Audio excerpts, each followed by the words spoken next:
Hello.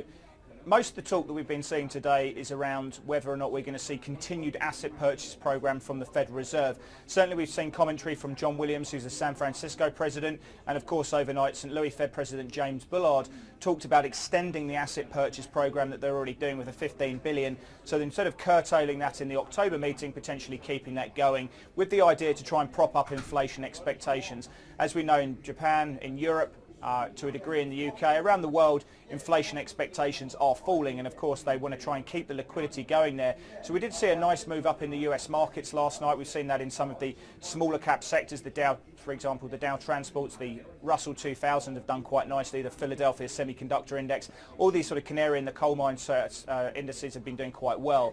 But it hasn't really spilled over into Europe, into Asia today, for example. We saw a spike higher in the Nikkei this morning. We've seen a spike higher in the ASX 200 and to a degree China, but everyone's looked to sell into that as the afternoon rolls on. Certainly China's subtracting away from sentiment. We're seeing that index to the Shanghai Composite down about 1%.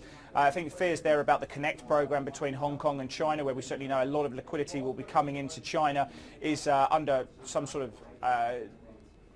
of issue, I suppose, in the sense that they're pushing back on the timetable. In Australia, we've had a good run up over the last couple of days. Yesterday was exceptional volume. We're not quite seeing that today. As the morning open, we've seen people looking to fade the open there, and the market's still in positive territory, albeit only just. The Nikkei, though, we have seen a big collapse of that market. We haven't really seen the same ramifications in dollar yen as you might expect, but certainly the Nikkei under pressure, and we're starting to see the US futures roll over. And in terms of the European Open, we are expecting that to open fairly mixed, moderately down on the day. But certainly all the talk has been around whether we're going to see an extension of the asset purchase program and whether that's going to prop up inflation expectations.